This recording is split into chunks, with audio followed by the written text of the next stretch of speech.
I'm introducing Keylok Chua, who is from Vertex Ventures, local company, local kind of, but also international, who's going to, today we're going to, at this session, we're talking about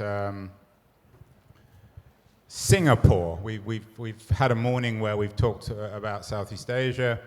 Now we're going to focus on Singapore. So Keylok, welcome to DLD, welcome to the stage. Do you have a good smell test? No. You have a good nose? Probably, yeah. Yeah, you have a good nose for things. So let's do the sing. I know this was, we did the medical one is a little bit more complicated and ambitious, but do the smell test on Singapore. Is it as remarkable a narrative, a story as we're led to believe? In my last book, Steffi mentioned How to Fix the Future. I have a whole chapter on Singapore. I talk about it in the same context as Estonia and Israel as a startup nation. So apply your nose, Keylok, to Singapore. What's going on here? Is it really as special as some people, including myself, suggest? You're local here. Well, you know, Singapore, if you look at today, it's quite incredible if you compare it 20 years ago. If you look back 20 years ago, a lot of times you talk about venture capital and entrepreneurship. One of the key concerns for Singapore is that Singapore engineers or young people prefer to join government service or big multinational because these jobs are safer, these are more guaranteed jobs, lifetime employments and things like this. But today, if you talk to young people, they are more willing to join startups, entrepreneurship, and failure is become a acceptable behavior. And 20 years ago, when you interviewed a lot of young Singaporeans talking about failure, a lot of times they say failure is not acceptable because you know, the parents will be disappointed, your friends will be embarrassed by their failure. Today, failure seems to be, you know, is one of a badge of honor. If you start a company, you fail, you start again. People seem to say, yeah, this is good. This guy failed 2 times, maybe third time. How did that change? Because that's quite an achievement in 20 years. I know the Germans in particular, our hosts, struggle with the cultural elements of startup culture. Still in many parts of Europe and indeed in the world, failure isn't acknowledged. How did the Singaporeans reinvent the notion of failure? Well, I guess it's a combination of many things. I'm not sure I have really a good answer on that. Well, you said it, so I need to hear more from you. A couple of reasons. It's the kind of thing that people always talk about in these sorts of events. I think the first thing is crisis. Crisis always make good so-called... Crisis? Yeah, crisis. What kind of crisis? I guess Singapore, for many years, multinational corporations were the biggest employer in Singapore. And for the past 15 years or so, this is no longer true. So people realize that, you know, after I graduated, I'm going to join Hewlett-Packard. That's not necessarily going to give me a lifetime employment because, you know, this company is going to go through struggling themselves. First thing they do, they'll cut off the overseas headcounts. So they realize that actually they are no longer in control. They join the big national, multinational corporations. And I think, and also increasingly people getting to understand that startups are more interesting, more fun. You know, that we read all about, you know, Silicon Valleys and all China, how multi-billionaire. So everybody aspire to be one of them. So as a result of this, you know, the attitudes change over time. And also Singapore, you know, you talk about Singapore, a lot of people are quite surprised. Singapore, why is it in Southeast Asia, population is the smallest? We are so far as 65% of the capital over the past 10 years are raised in Singapore. So people are very surprised about this data all this time. The reason Singapore is becoming like Silicon Valley of the so-called Southeast Asia. A lot of the companies are started up here, but address the regional market. And it started about 10 years ago. Credit to this government organization called NRF, National Research Foundation. They realized that entrepreneurship is important. They started out a fund, $100 million in about 10 years ago. And if you look at the whole VC market in Southeast Asia 10 years ago, essentially it's all this $100 million. Today, last year, it's about $7.8 billion in Southeast Asia. 65% is raised in Singapore. So that journey took almost 10 years to get to where we are. Curious in the audience, most of you are from local.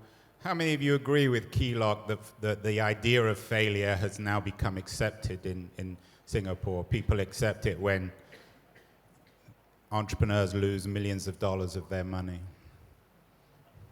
No. I think But that's the point about No, failure. investors never accept. Investor would never. But you accept No, it. no, no. You know that 1 out of 10 of your investments. For us, it's very different. I always tell my colleagues it's this way. If entrepreneur tries his very best, execute his plan well, it fail, it's fine. To me, that's the nature of the business. You can't have 100% hit rate in anything. Entrepreneur expected to try everything possible. If they try the very best, it's fine. What we cannot accept is entrepreneurs engage in the fraud business. They do things that they did not carry through, or halfway through they abandon the ship. Those entrepreneurs will never accept those cases. We have many cases of entrepreneur, one of which, he executed the plan till the last end. It just doesn't work. He pivot and after pivot, it doesn't work. And he tried his very best. And investor abandoned them. We are still there to help him. Eventually, I think he's going to shut down the business. Doesn't matter. So where is now Singapore excelling? We talked earlier, and you joked that everyone who pitches you claims to be an AI company, but everyone is in the business of AI. It's a given. Where can Singapore, if it is going to indeed be this powerhouse, where can it really excel in the new digital economy? No, I think I wouldn't necessarily say Singapore is a powerhouse per se. I think Singapore. That's the title of this session. I think Singapore just happened to be have the lead jump start in everybody. So what word would you use if it's not a powerhouse? Regional center? I guess they would say regional center in that sense. So it's just a house. There's no power here. I wouldn't, to call yourself a powerhouse, you will have to be able to shape and determine the future, right? Firstly, you don't. Singapore doesn't do that. No, you don't have such a market. How do you be the one to shape the whole market, right? You only can have a startup company who are addressing the market. Your companies are probably trying to conquer the region. Probably that's okay, but the company itself could be a powerhouse. But Singapore itself is not really necessarily a powerhouse per se. So what's so special then about Singapore? It's not a powerhouse. I mean, it clearly has a model, a political and economic developmental model. It's an extremely wealthy country. But are you suggesting it's not really a center for innovation? No, I think the innovations why people start the company here, the few reasons. Firstly, I think just now a bunch of guys already talk about it. Firstly, there are a lot of talents here. So to start a company is very easy. Number two is this is a center of many of the countries around the region. As you know, economic development board of Singapore like to always say this, within 6 hours of the distance in any direction, you can reach one of the major cities in Asia. So that's something very convenient. Number three is very intellectual property protection. A lot of startup company intellectual property protection is very important. One of our company used to be a China company. We organized it in Singapore, and then they did one IPO in Hong Kong eventually, $4 or $5 billion market cap company. We reorganized it in Singapore largely because intellectual property protection for that business is very important. And that's what your portfolio, the lady who kicked it off, that's what she talked about Singapore. But to me, while that's interesting, and Singaporeans excel in mathematics, and they have a strong IP regime, it doesn't give me a great deal of confidence in sort of intrinsic innovation. After all, the real innovation in Silicon Valley was anti-IP. Companies like Google and Facebook and YouTube were founded on the theft of property. So maybe a respect for IP isn't such a good thing when it comes to innovation. I think to be fair to companies, of course everybody copied each other. You can say Apple is the biggest copycat in the world. But you must give them credit. They transformed the business of cell phone, right? They essentially make the cell phone business more interesting, more interactive. Are they a copycat? Yeah, so be it, but they transformed the business too, right? So you must give them the credit that they did copy and reinvent the whole industries. I don't think they just copy for the sake of copying per se. Now, come back to mathematics. Artificial intelligence, AI, the two words, is basically all mathematics. It's all mathematics. Everything boils down to mathematics. So you can say artificial intelligence. Why I tell you the joke that every company who comes in tell us that the AI, we started testing them on mathematics. We said, how do you do this algorithm? And then we will find out that a lot of these guys don't understand. They thought AI is just two alphabets called A and I, so therefore I call myself AI. So therefore everybody comes in, they say I'm an AI company, and everyone is AI.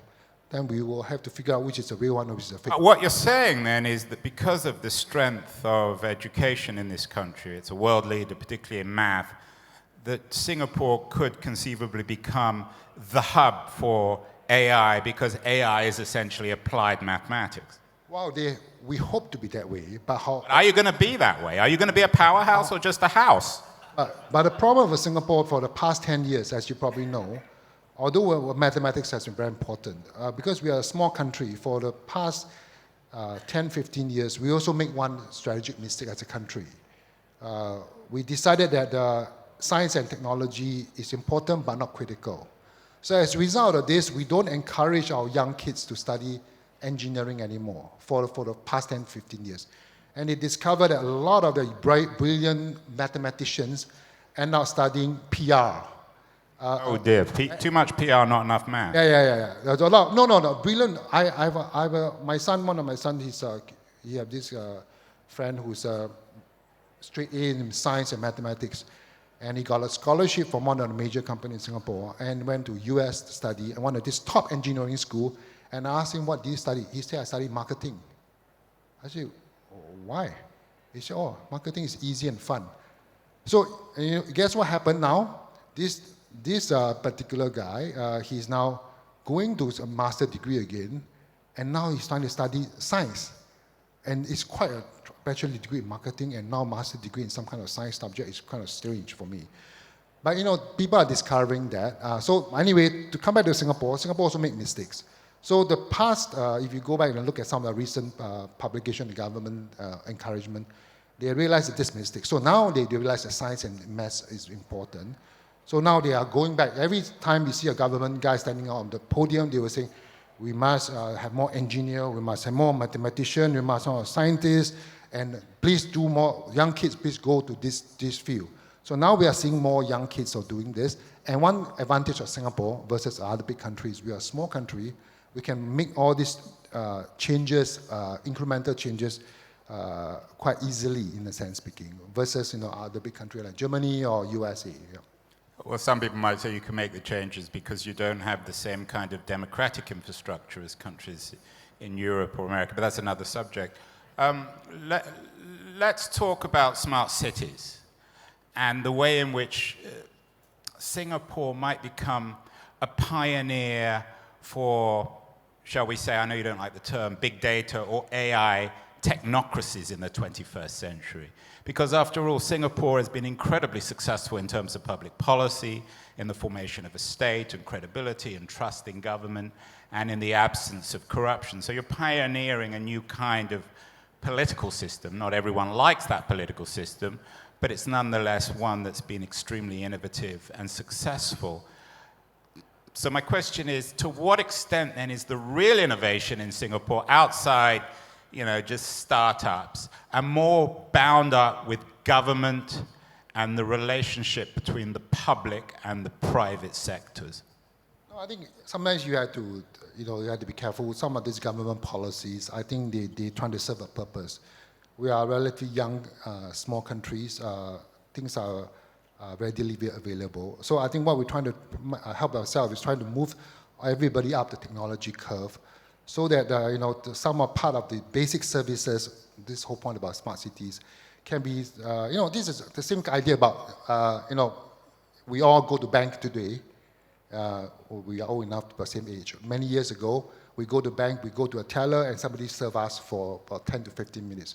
Today, we don't do this anymore. We pay the bank, and then the bank asks us to go and draw money for ourselves. So I know you're not so crazy about marketers. Is the smart city, the smart city state initiative in Singapore, is that all marketing froth or is it real? No. I think ultimately it's a good thing for this. There's a lot of action plan towards trying to upgrade the data, trying to upgrade the access to the information. We are trying to get a lot more banks to be encourage more payment instead of writing checks. Singapore used to be a lot of people when you pay things, you used to write checks. Now today, most people are using mobile, using online, and everything else is paperless and so on and so forth. So there's a lot of these so-called smart initiatives are being pushed through. the partly is also self-serving because by doing this more efficiently, the banks doesn't need to process checks, so your cost is reduced, you'll be more efficient, and so on and so forth. So there's a bit of that kind of the agenda of efficiency and everything else in play. So you implied earlier that Singapore is still a young country, small, but you also said young. Well, I say small, yeah. Small, but young, sort of developing. Yeah. When Singapore grows up, would you like it to be, in terms of innovation, would you like it to be more like the United States or China? I'm not sure we can be United States or China. Firstly, these are two big countries. In terms of the models, the political, cultural, and economic models of the two countries, the American model, of course, is of a decentralized, economically anarchic system of Silicon Valley, very much cut off from government, whereas the Chinese system is much more closely aligned with politics. No, I think China today, everybody is very critical of them because they come from a top-down approach, and they have served them well for the past few years. And I think this has resulted in a lot of so-called anxiety from people that one single person can make all the decisions. Are you anxious yourself, personally, Kilo? I think in any system like this, we have read Chinese history. If you look Chinese history, there's a very famous Chinese history, 三国演义. They always talk about this thing that started with the poems of 话说天下大事，分久必合，合久必分. Basically what it means is that if you talk about world affairs, talking about China, it's all about the history of China can be described as follow. That's what it means. After many years, it will become combined, united front. And after many years, the united front will be broken away, become disintegrated again. And then you will come back to united front again. That has been the China history for the past couple of thousand years. So I think one of the challenge for the so-called current communist leader, which are all very good students of the past history, they are very concerned about that so-called disintegration. That's why you can see all the recent speeches by them about Hong Kong or about Taiwan is all about that point. But is the future of Singapore, might it eventually become like Hong Kong? Or can Singapore always remain separate and independent of China? Hong Kong is a long conversation for us. I think one of the things, of course, we all can analyze to death, right? One of the issues I think Hong Kong may not have done well in its education. You probably read about this. In the recent, a lot of topics that came out, in a lot of the school in Hong Kong, instead of teaching them to be open, to objectively, they inculcate the value that China integrated with communist China is no good. So can you imagine you grow up that tells you that water is no good for you? You forever will never drink water, right? So that is kind of behavior. Unfortunately, I think the education system, somehow they have filtered this system into it. So that's why a lot of young kids, you see, a lot of young kids came out to the street to protest. They all say, we are not communist China. But whoever say you are communist China, right? So that part of the things is what Hong Kong have failed in the education systems. They have not managed to give enough information to the young kids to analyze the thing objectively. So finally, we're out of time here. What you've suggested then is really force, whether or not it's a powerhouse right now, for Singapore to become a powerhouse, we need less marketing and more math. Is that your concluding statement? I wouldn't say marketing. Marketing is not bad. We need more maths. Thank you very much.